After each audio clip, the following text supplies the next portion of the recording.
欢迎电视机前的观众朋友走进天津卫视的大型情感节目《爱情保卫战》。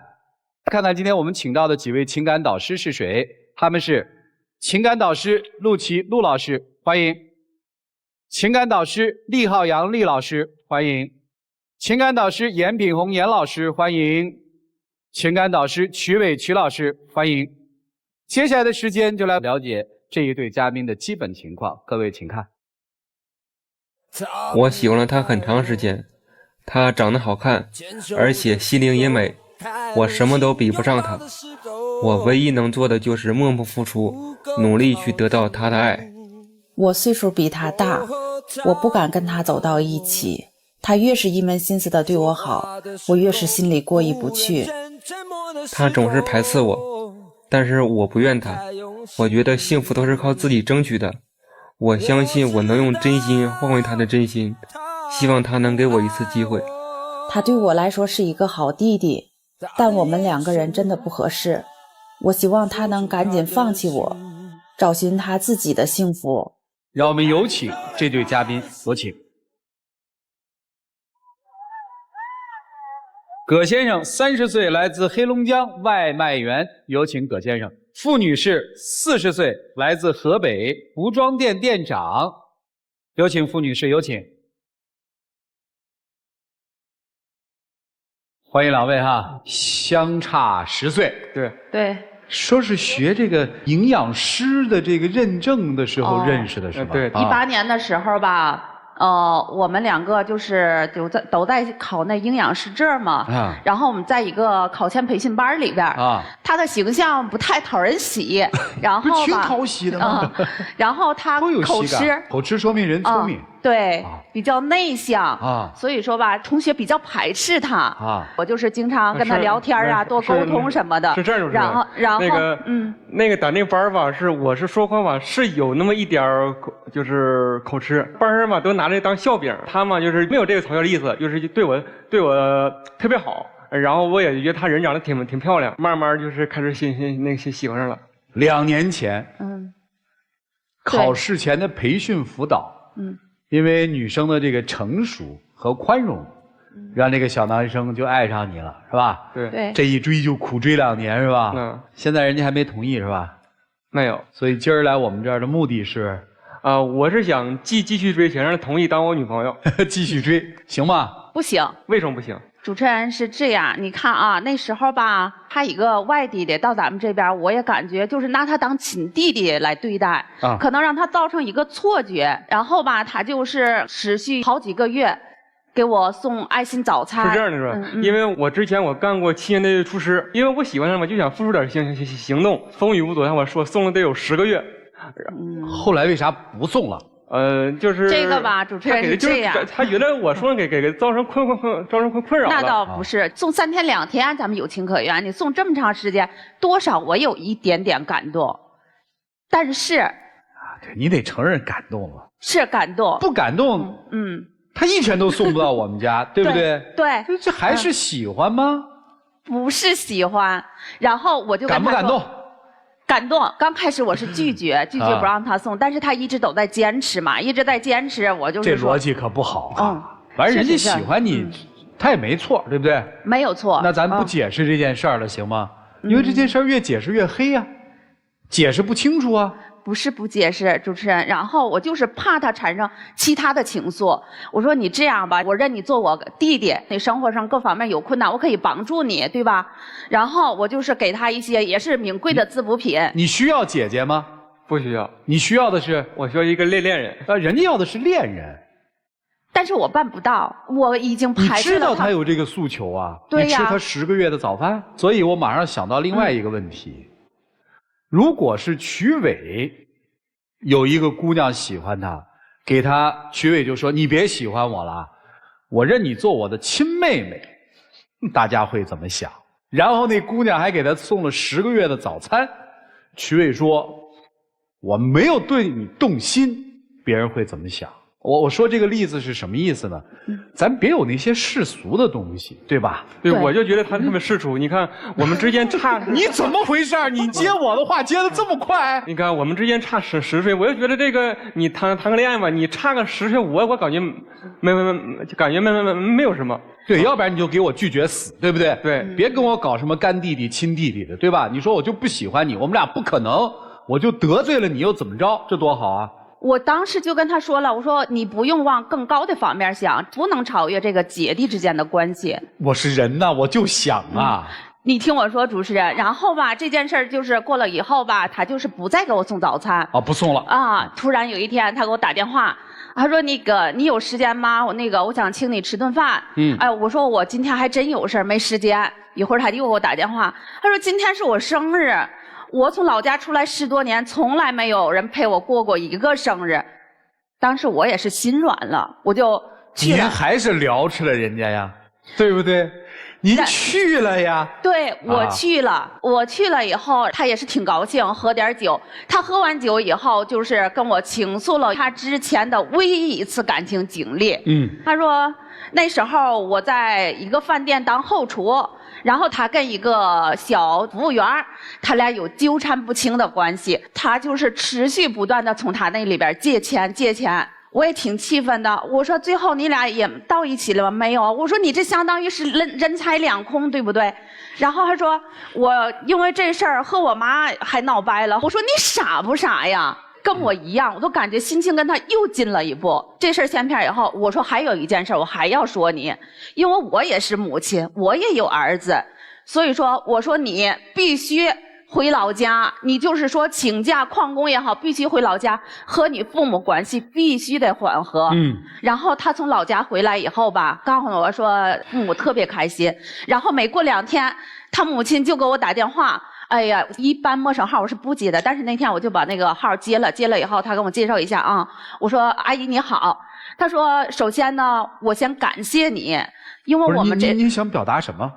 他说他这个儿子从来不听任何人的话，对，听你的了，对，所以对他妈来说，他儿子找到了真爱。然后他妈又跟我说，我儿子跟我说了，你俩在处对象啊。我说阿姨你误会了，第一我比你儿子不就是处对象吗？没有，我比你儿子大10岁，然后我还离过婚，我还带一个15岁的大儿子。这些我都不介意，你为啥要介意呢？我配不上人家呀。我还我配不上你呢。你看看，不是谈恋爱吗？哎，那个15岁的儿子见过吗？见过。咋样关系？我们关系非常好。要不说我这儿子，我还不生气。我儿子吧。平时的时候是住校的啊，然后周六周日他肯定是回家呀。一到回家的时候，他就给他做牛排呀，做披萨呀，给他送过去讨他欢心。然后他带着我儿子偷偷的打游戏，他会投其所好啊。我儿子打游戏我是极力禁止的啊。然后我就骂我儿子，他因为15岁正是一个叛逆期。他说别管我了，这都是你小男朋友教我的。我说谁跟你说他是我小男朋友啊？这回他就跟我说就学他结巴，你知道吗？因为结巴这习惯一旦养成很难改变，并且更可气的是，老师给我打电话说他成绩下滑，偷偷打游戏。老师，我想跟你说一下我的经历。我是6年前离婚，我前夫也比我小。离婚的时候，我独自带着我儿子从农村来到城市。我还要工作，我还要养儿子，我还要考高中证。不是这个不重要，这个不重要，只能说明您是一个独立的女性。但是我其中的艰辛谁也不能理解。但是我这个儿子，我是想培养他成才，我想给他一个更好的生活环境和学习环境。是。但是通过他成绩下滑，更甚至还结巴，我真的特别生气，因为儿子是我的命。我离婚的时候就相当于丢了我半条命。主持人，我跟你说，我儿子真的是我奋斗的目标，是我生活的全部。行，听懂了。就是因为我知道他这样，所以说我想为他分担一些。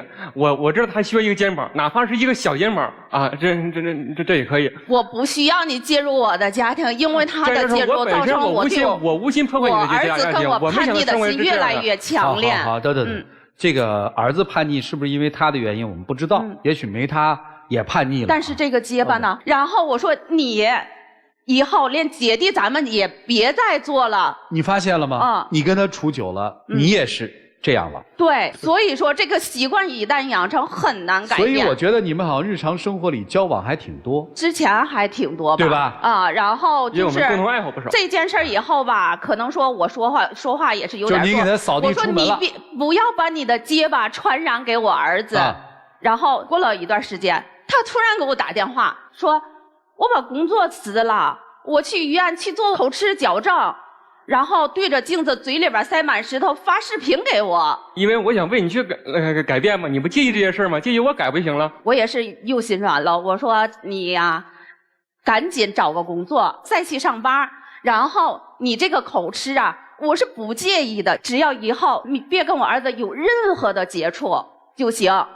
然后这个事儿吧，他就是听我的话，又去找工作了。你看，你又把人给拽回来了吧？就是心软了嘛。再往后呢？然后吧，就是我姐妹3个嘛，我跟我小妹妹关系比较不错，因为我平时除了忙工作，就是考各种证，就是我所有精力都在赚钱上边，因为我单身嘛，还要供房贷，还要供儿子，不容易，确实难。然后啊，我小妹妹到我这儿来，她说：“姐，你咋回事？咋这么不开心呢？”我说呀：“你看，我给你看一下照片，然后给你看一下我俩聊天记录，给你介绍一下她的情况。”我小妹就看了那个照片以后，她说：“姐，以你的能力，以你的经济条件，你找什么样的没有？”我说：“我没有答应她。”她说：“姐，我了解你的性格，你肯定是又不好意思当面拒绝她，话说的特别狠。”然后有一次吧，我小妹和我妹夫他俩就是正好把他给堵着了，吓唬他说：“我告诉你，以后你再跟我姐纠缠，我肯定是把你送到派出所。”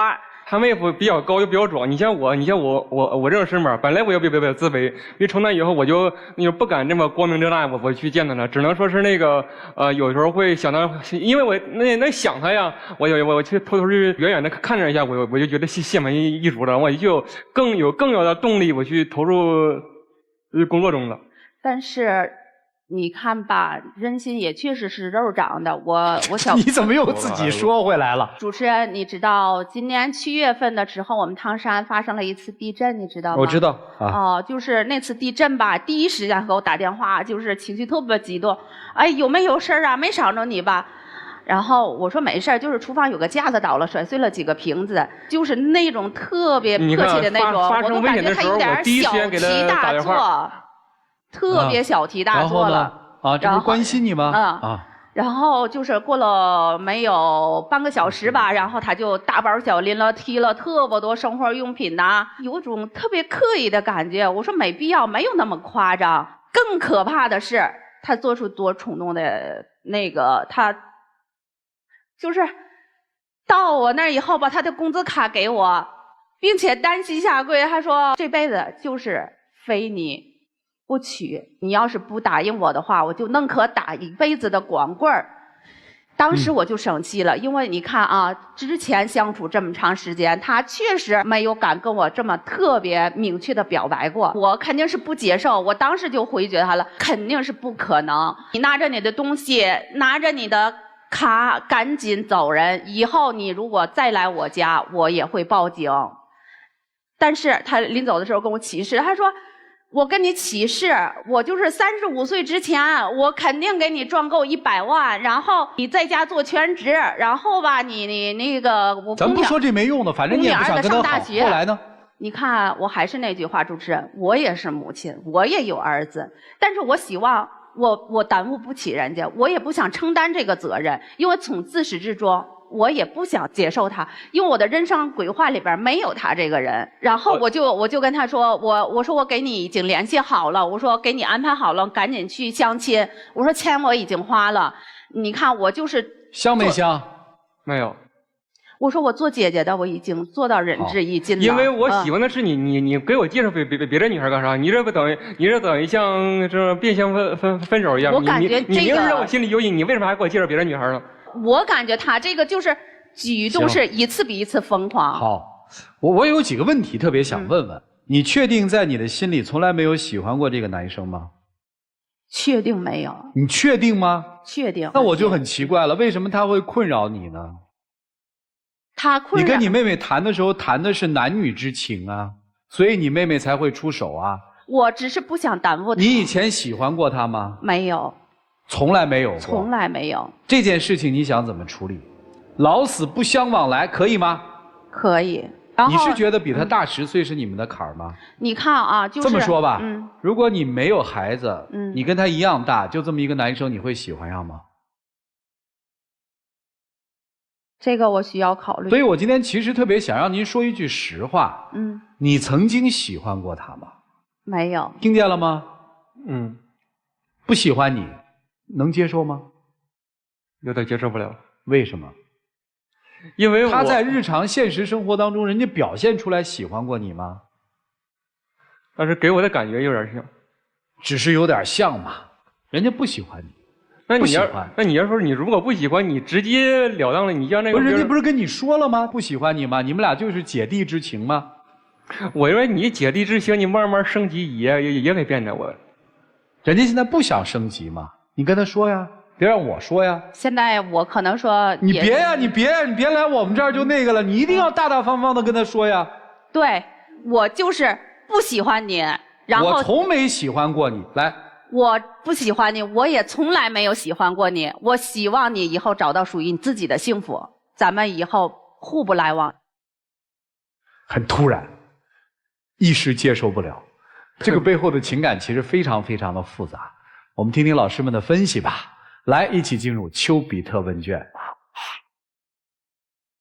我觉得有一点很奇怪，就你看你今天在台上说，我从来没有喜欢过你，我那么多年怎么样，10个月早饭你也吃了，儿子他也陪了，就是他对你所有的好你都接受了。你看你有4字真言，我给你总结了4字真言，叫好处都要，关系不定，对外不认，永不撒手。你跟他相处那么几年，是不是这4句话？好处你是不是都拿了？关系是不是永远不定？对外永远不认？结果他有可能一撒手，你马上捞回来。弟弟，我告诉你一句话，没有血缘关系的姐弟或者兄妹都是暧昧。你其实缺爱，你缺爱，但你觉得如果我找了他我亏了，但我找别人可能还没有这个人在身边撩一下也行，然后他走了，哎，我身边还没人爱我了也不行。所以姐弟吧，我觉得我们一定要弄明白一件事情，就是真的不喜欢还是不想爱？我是真的不喜欢。你不是不喜欢，他给你的那些东西你是喜欢的，你只是这个人你不想爱啊。主持人，你说完以后我再回答你。他赋予你的那些感动，你喜欢他给予你的那些痴缠，你不想爱的是这样站在你面前这个活生生的人，这个身份，这个年龄，你不想去爱他。那么在这件事情上，我就要说，道德优越感究竟来自于何处？道德优越感不来自于有人爱你，道德优越感不来自于你可以居高临下，我们真正的道德优越感来自于界限分明4个字。你那么多年所有的一切都是你自找的，你不仅自找了，你还伤害了他。所以今天你如果真的要界限分明，我觉得你应该向他道歉，你应该告诉他，对不起，那么多年我让你误会了，对不起，你所有付出那一切是我错了，这才是道德优越感来的。这是我想陆琪老师，我听到的核心是什么？我听到的核心是，如果你真的觉得这个男孩配不上你，你不要把着不撒手，是说撒手也要真撒手。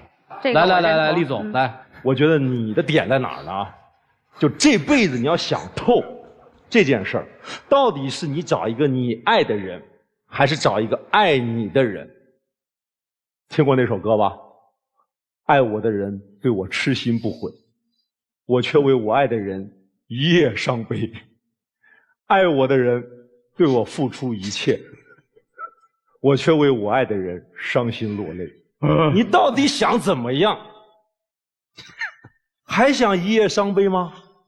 还想流泪心碎吗？你想想清楚，是不是你不能兼得，你也不可能兼得，对不对？那你到底要选哪一个？田红老师啊，我其实特别想换个角度去谈这个事情啊。首先说一个40岁带着15岁儿子单身女性，她的需求是什么？你需求的是一个既能给我爱，又能接纳我这个家庭，并且你刚才说了，儿子是你的命啊。一个人如果出现在我的生命里，他要完成的使命不仅仅是给我爱情，给我婚姻，还要承担起做我儿子的榜样，这样一个复杂的功能。对，所以我们回归到你40岁的年龄的理智考虑，你需要这个男人不能够是他。对，所以你根据理智做了一个判断，说我必须拒绝他。那请你坚持，因为在这个男孩身上，其实我没有感受到他能够承担这样一个复杂角色的能力。他可能只是一腔热情去喜爱你，倾慕于你，去追求你，但他不具备你需要的你身边那个男人的角色。对，这是你理智的判断，对吗？对。所以我还是那句话，请你坚持。男生我想说的是，你输没有输在年龄上，你输在心智不成熟上。如果你真的想得到这个比你大10岁的女人，你应该知道，你不仅仅是要爱她，你是爱这个家，你是能够承担起陪伴她的重任。试问你承担得了吗？你做好足够的准备去爱她了吗？做好了。你做好啥了？你就因为什么自己口吃就辞了职不赚钱，去塞满嘴的石头去练口吃吗？这不是应他的要求吗？对吗？他的要求并不是让你改口吃，他的要求是一个能够承担他多种角色需求的这样一个男人，你是做不到的。我觉得我现在可能是没权衡能力，但不代表我以后没有能力。你以后啥时候才能有能力呢？你的能力往前走一点，人家这边需求又更多了。所以你其实是和自己喜欢的以及能做到不匹配的。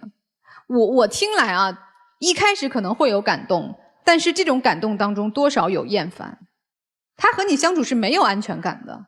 如果你想抓住那1%的几率继续去爱他的话，拜托你先修炼自己，你去做好一个厨师，你去成就自己的价值，你去闪光，他才会看你。这个不是说给这个女士听的，是你将来恋爱也一样，好吗？谢谢。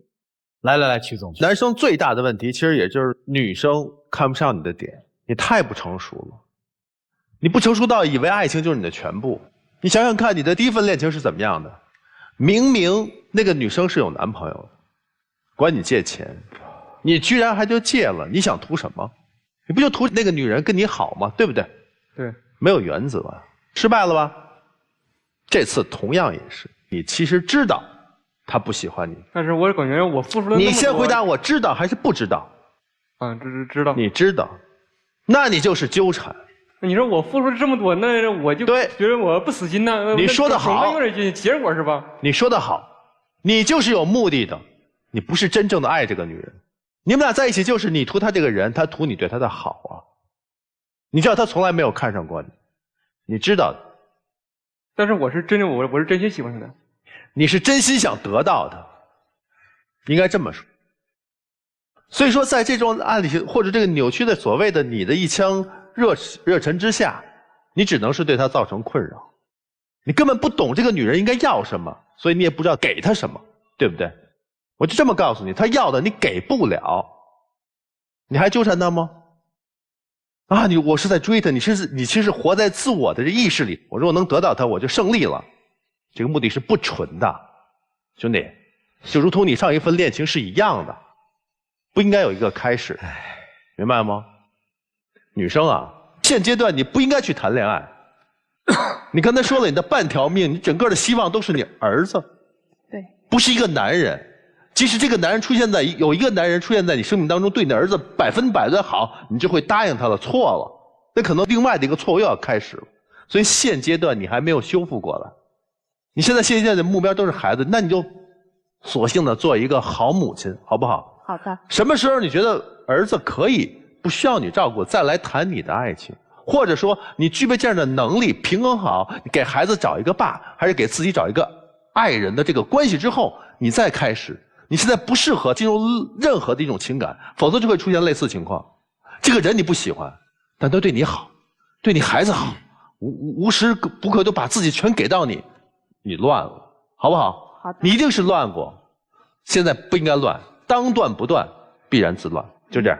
谢谢啊。分开这个结论我认，因为我的想法非常简单，你压根儿不认他嘛，你看不到这段爱的好嘛，或者就不叫一段爱嘛。这个事儿越往后听，我为什么心里越别扭呢？就是不安呢，是因为男生的很多做法过线了。你为他做了很多，其实也是越界的。你跟他没有姐弟关系，你让他离开就好，他要不要交女朋友是他的事情，对吧？好的。所以我觉得您今天坦诚一些。如果别人说我曾经喜欢过你，我现在就是不喜欢你了，允许吗？允许。可以吧？可以。剩下的时间留给你们自己，一起进入真情60秒。像刚才老师说的那个，哪怕有1%的希望，我也会付出99%的努力。因为这个只是说那个特别在那个培训班的时候，因为说别人都嘲笑我，只有你对我特别好。还有那时候生日的时候，其实你能来，我特别的那感动啊，因为我你就说那天有事我已经笃定你那天不会来了，没说你那天真来了。其实那天我特别的感动。所以说，也希望你还是能，就是心里别要再那个想法啊。我们也说，我们看看还能不能再在一起。拥在怀中，直到他变了。谢谢两位吧。爱我的人对我是心灰。请官们，电视机前的观众朋友，欢迎大家登录腾讯视频收看节目的完整内容，看结局。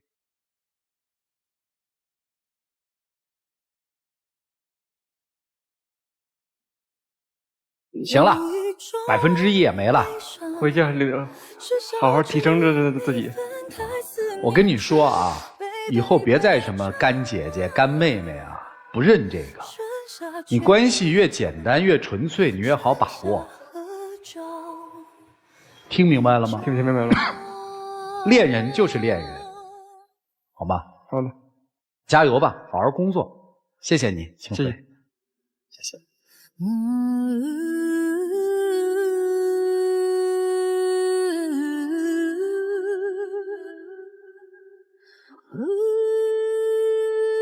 接下来了解下一对嘉宾的基本情况吧，各位请看。我们在一起1年，我比他大4岁，他处理事情特别不成熟，我总是耐心的给他建议，但他总不听我的。我俩谈恋爱，他总用他的标准要求我，我们的感情让我越来越累了。对他有好感的人太多了，我肯定要保护他。这段感情里，我比他投入的更多，他应该反省一下自己的问题。我性格比较软，他动不动就要和我闹分手，我真不知道该怎么办了。有请这一对，有请。小刚27岁，来自四川，直播运营；小苗23岁，来自湖南，自由职业。有请两位，有请。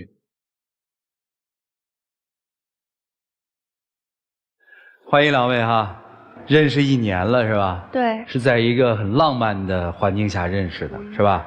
就是一场活动上认识的，是一个婚礼是吧？对。当时他过来学主持，然后我是跟着朋友，然后做了2天婚庆，当时就加了个联系方式，然后后面就追了他，就在一起了。今天谁要来啊？是我想来的。来干嘛？我觉得谈恋爱是2个人。本来就是自由的事情，但是我觉得我男朋友就是把我当傻子一样，教我怎么去谈恋爱。好了，来说说怎么教你谈恋爱的吧。因为我本身是学艺术专业的嘛，然后朋友也说我长得挺好看的，追我的人也挺多。我会跟他们说清楚，就是我有男朋友，但是我男朋友呢就会觉得我又怎么了，就是觉得我就他不相信你。对。不是主持人，他每次拒绝别人的时候就是什么我有男朋友了，我们不再联系好吗？这个叫拒绝别人吗？是在询问别人。哦，所以你怎么帮他改呢？我就想他直接说我们不联系了，后面那个好吗可以取消吗？然后有一件事儿就是让我觉得特别过分。什么事儿？就去年我不是刚毕业嘛，我有一个追了我2年多的一个男同学，他就想着请我吃顿饭，就是散伙饭。毕业之后可能大家就什么叫散伙饭啊？不咋联系的那种。然后我就告诉他了，当时我们在异地，我在内江，他在成都，距离200多公里。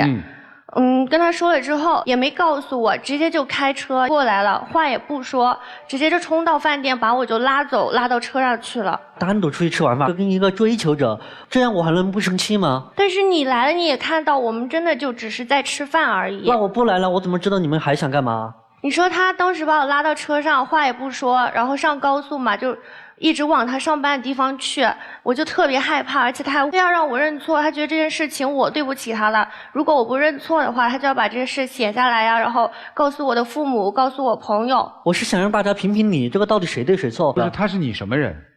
女朋友啊。那你有什么权利呢？他跟谁吃饭跟你有关系吗？这只是正常吃饭，但是他就是觉得我跟别人就不正常。对啊，所以我问他，他跟别人跟谁吃饭有关系吗？我觉得这个有点碰及我底线了。这你什么底线呢？就是我的女朋友，我就不希望跟任何男的什么单独出去吃晚饭啊。他如果主动愿意为你这么做，没问题啊。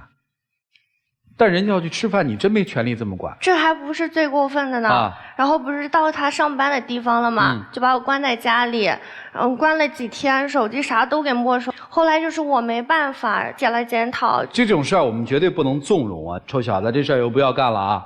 不是他不只是因为这一个男孩子，他这个人又特别喜欢玩，然后特别喜欢出去社交，然后出去什么玩个游戏，他扔个游戏的师傅，什么玩个台球扔个台球师傅，甚至更过分的是，他去喝个酒，他还认识个喝酒的师傅，而且全都是异性，这个我怎么能接受呢？主持人，我是觉得女孩子在外面，对吧？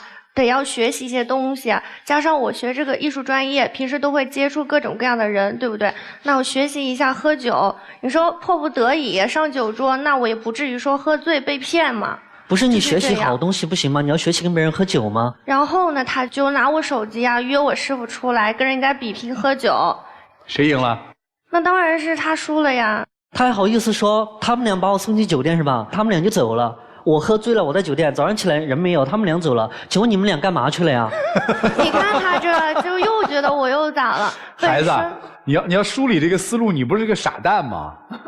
就是你预定了一个情敌，他的名字叫厉浩洋，然后我说浩洋啊，咱俩喝酒吧。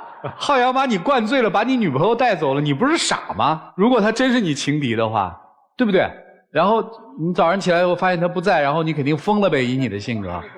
对啊，他做了什么？他跟别人走了，我就觉得特搞笑。然后你就是光在那儿笑吗？还是干嘛？没有，我就跟他提分手了。这就对了。然后他就用分手威胁我，让我把师傅拉黑了。啊，你拉黑了吗？拉黑了。所以你是怕他跟你分手的是吧？因为在一起嘛，大家都是因为爱对方才会这样。哦，好，这就算第一次分手，后面还分过吗？后面还有过，就是有时候他遇到一些问题，就又要跟我闹，就是男生的醋他不仅要吃，女生的醋他也要吃。什么意思？就你跟别人逛街也不行？有一次就我生病了，我就想着他上班忙，就没有告诉他，我就让我闺蜜陪我去医院输液，他知道之后又生气又过来闹了。不是他生病了，他第一时间告诉的不是我，主持人，我觉得很搞笑哎，我是他男朋友，一点存在感都没有。可是我想着他上班忙，我觉得这点小事没有必要去麻烦他。而且我本身是一个留守儿童嘛，我就觉得人要独立，对吧？这点小事根本不算什么。小时候爸爸妈妈都在外面打工是吧？对。所以你又生气了。对呀，这种事儿我觉得第一时间应该告诉我的呀。气完之后呢？你干嘛了？他当时来到医院不是特生气嘛，就是凶我闺蜜，就说你不知道我们在一起了吗？你为什么还来打扰我们？你是找不到男朋友还是怎么了？要不要我帮你找？就是我觉得这些话就特别过分，这样说话把人都气走了。之后呢？我闺蜜走了之后，她还在跟我生气闹分手呢，我就觉得特别委屈。本来我生病，结果呢跟我闹脾气，还得我去哄她。你关心她呀。没有，当时确实很生气，然后你得关心他，他生病了，他要的是关心啊！你怎么老做反动作呢？对吧？当时是不是把一个女孩好好一女孩往外推吗？还做过什么荒唐事儿？因为他觉得我们相处时间太少了嘛，就是想着来我那个城市发展，做淘宝直播运营，就跟公司申请了调回内江。我想着在一起就在一起呗，为啥非得让我去他公司上班呢？不是，我是想着让他在我们公司上班嘛，可以每天可以接触。你从成都到了内江？对对对。然后就想着我把他一起叫到我们公司上班，我要跟上面说好了然后就等着他过来呢，然后他又不愿意过来。我是觉得我学了大学4年，然后高中也学这个专业。你学什么专业？播音主持。就是你觉得跟你职业规划是不一样的，是吗？他有个表哥，他去询问他表哥，然后他表哥也不想让他来嘛，然后他就不来了。然后我就觉得很搞笑，我明明是你男朋友，我叫你来我这里上班，你要争取下他表哥的意见。他那个表哥特别奇怪，我记得去年有一次他们吃了晚饭，都大概都快12点了哈，然后他表哥说要去他房间里面看一下。我觉得很搞笑，一个男孩子怎么能说这么晚了要去一个女孩子房间里面看呢？当时刚毕业嘛，就是租了一间房，我表哥就想看一下我在外面住的怎么样，他就想歪了。所以对男生来说特别紧张，这个女生是吧？对啊，我怕她跑了是吧？对。女生可能觉得男生这样太透不过气了吧，有点。就总是喜欢把我往不好的方向想。坏里去想。对。你们俩谈了1年了哈？快1年了。快1年了。这个见过他父母什么的吗？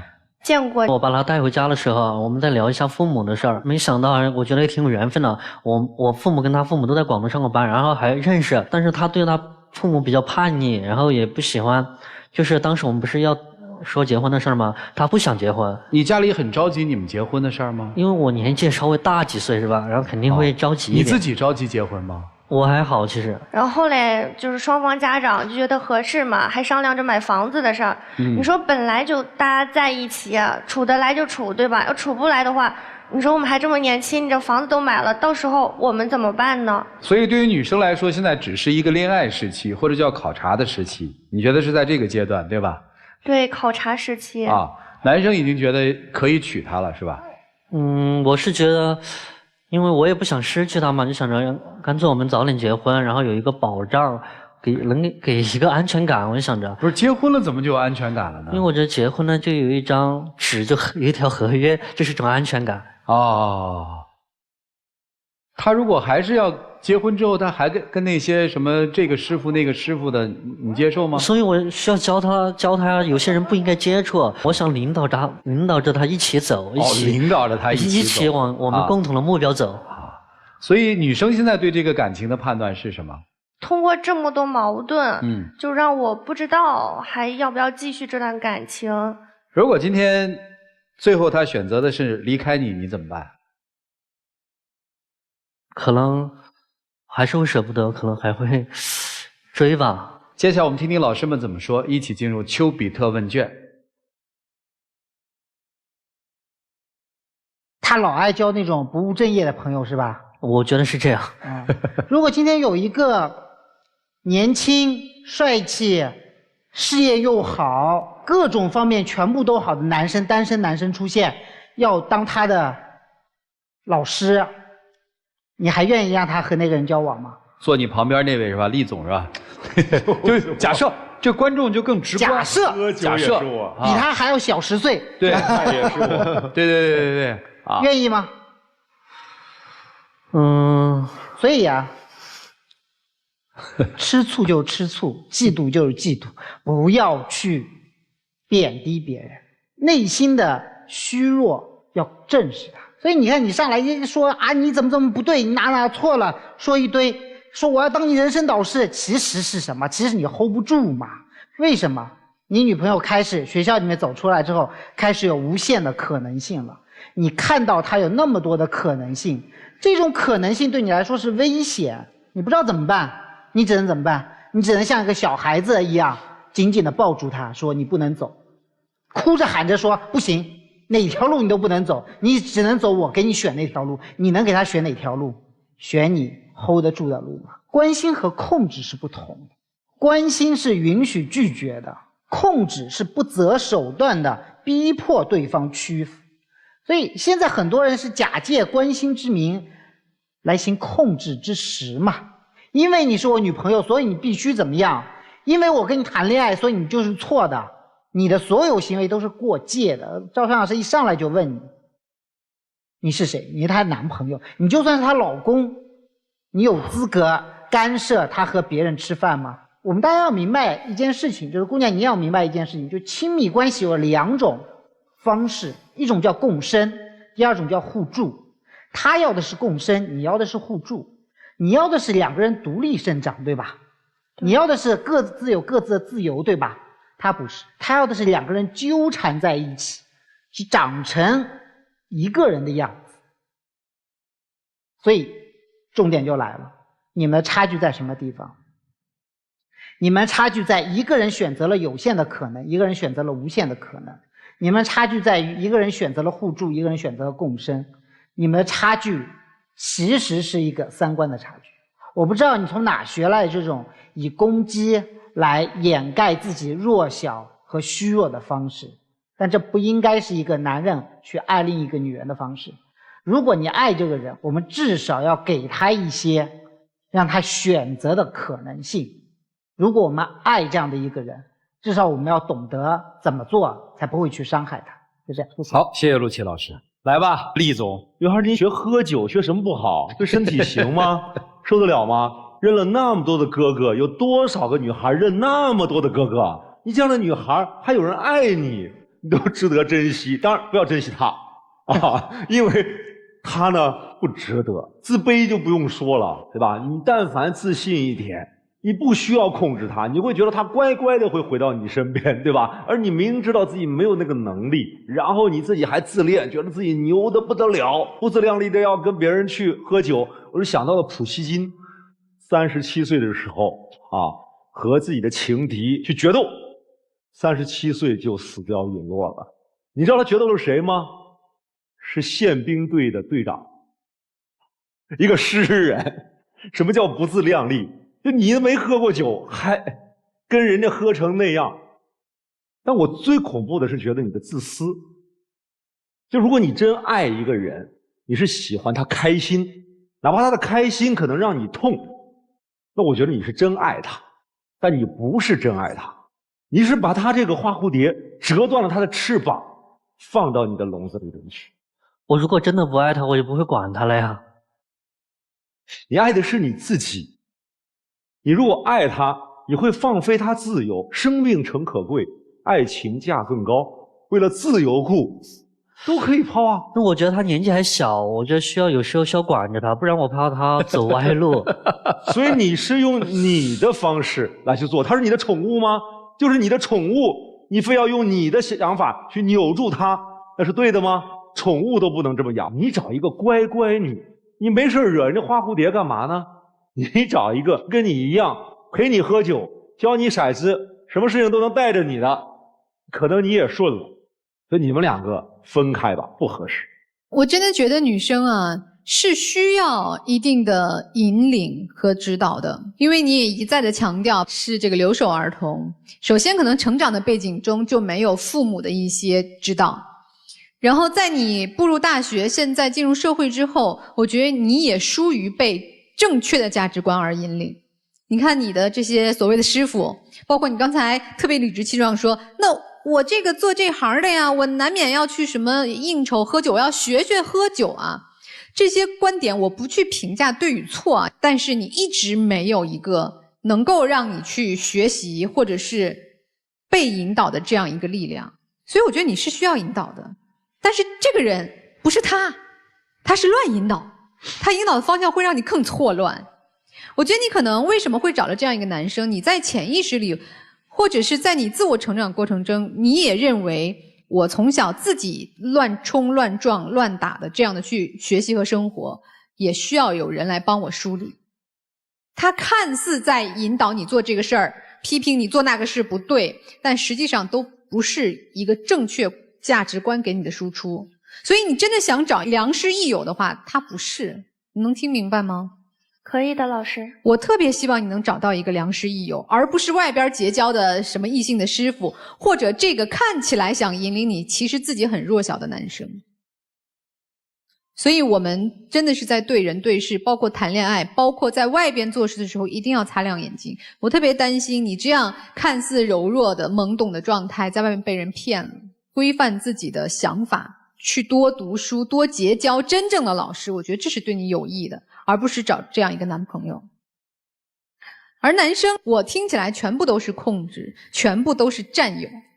特别简单的一个例子，当他生病的时候，你听说了她是闺蜜陪着去的，没有让你去，你的第一反应是生气，就这么一个细节，其实就能看出来你对她并不是真爱，你也没有找到真正你能够爱的人，好吗？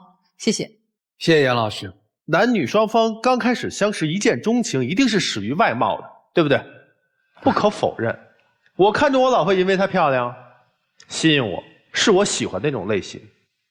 但是仅仅有这个是不够的，而你们两个人现在就处在这个状态。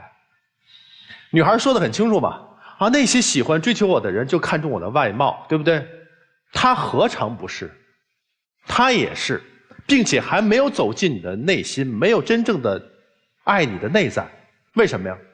因为她根本就不懂你啊。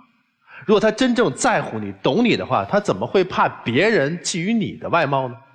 因为她对你是有信心的嘛，你不是那样乱七八糟的人呀，对不对？所以说她仅仅关注的就是在你的外貌，对吧？你是觉得她很漂亮，你甚至认为所有的男人跟她接近都是因为她漂亮，对还是不对？对，当然对了，因为你就是这个目的接近她。这就为什么会发生说为什么闺蜜和她相处，她生病的时候帮助她，你会第一反应让我们应该是感谢嘛，但是你会对她的闺蜜排斥呢？是因为你让她认为她所有的意识，第一意识一定是想到你，不管发生什么事情，她的世界只能有你，这样你才安全。所以你在教她做很多的事情，让她崇拜你，以至于你对她已经有了影响了。这种影响是明明她觉得自己应该是对的，但是似乎你说的也是被你控制，也就是说，居然你做错了，他会向你道歉。如此以往，你会觉得自己我真是做错了吗？慢慢的就会被他控制了。女生呢，其实你也很在乎自己的容貌。你告诉我，为什么你会请那个追你2年的男生吃饭呢？大家都是大学同学嘛，然后也有互相帮助。大家都毕业了，以后也可能不会联系，就吃最后一顿饭。一定有这样的因素。我要感谢你对我2年的这种欣赏，我谢谢你喜欢我。所以说，你其实是满足了自己的虚荣心，但你明明知道他是非常介意。你不要说你看你来了，我们就在正常吃饭，但是任何一个男人都这种反应是很正常的，我也会有。但是他后来的方式是不对的。但是你呢，恰恰就在利用自己的容貌做所谓的社交的工具，不仅错，而且非常危险。所以你们2个人都要提高内在，好不好？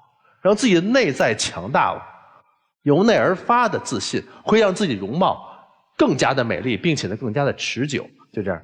好，谢谢曲总。我听老师们的综合意见下来，其实就是分了。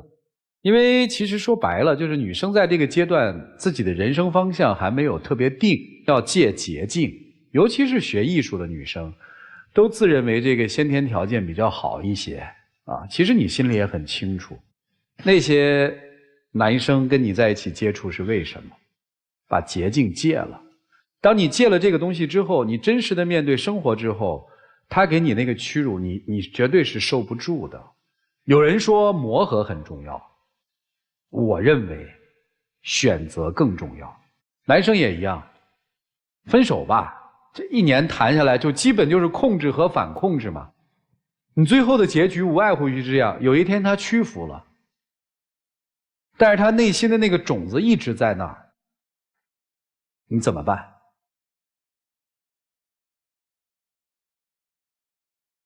他今天还不够优秀呢，也许他明天会变得更优秀，你怎么办？你控制得了吗？剩下的时间留给你们自己一起进入真情六分。其实我也不知道我们还能不能走在一起，可能以前我也有做的不对的地方，但是我也希望你有一些我觉得不对的地方，你也可以改，让我们重新再来，让我们一起为未来一起奋斗，一起努力。我也觉得就是我不应该到处去认识人，然后让你不放心。我也会改的。那我们就直接在一起了。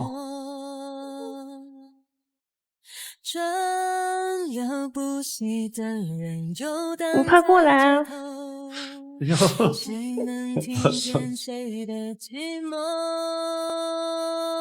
找一个人惺惺相惜，找一颗心惺惺相依，在这个宇宙我是独一无二，没人能取代。站回去啊，打扰一下，来，回去。一句话啊，选择了就要认哦。好，回吧。谢谢老师。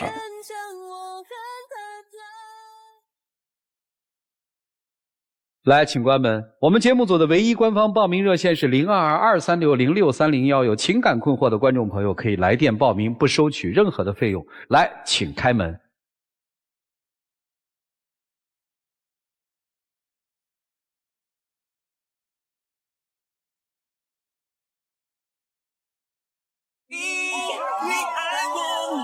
剩下来的时间留给你们啊！来，各位请见证。你是我这生命中世上独一无二，不说出去只是言。请亮灯哈，加油哈！谢谢两位，谢谢。每一个你都是幸福的起点。电视机前的观众朋友，请拿出手机扫描屏幕下方的二维码，下载京云 APP， 了解更多的新闻资讯。让我们一起进入爱情保鲜剂。我呢是一个家庭主妇，和老公结婚3年，生了一对双胞胎。我俩带孩子带不过来，我就把我妈接过来住了。我老公呢就开始总不着家，就算他在家时也不带孩子。我妈脾气倔，有时候骂她几句，她就跟我妈吵。我妈现在呢被她气回家了，我又是一个人带孩子，又收拾家，她还是不肯帮我。我现在怎么做才能让她尽到一个父亲的责任呢？丈夫如果看不见妻子的辛勤付出，最好的方式就是让她感同身受。怎么做呢？给你自己放假3天，把孩子交给他，他马上就知道做父亲做母亲的艰辛了。感谢电视机前观众朋友们的收看和陪伴，我们下期节目再见，谢谢大家。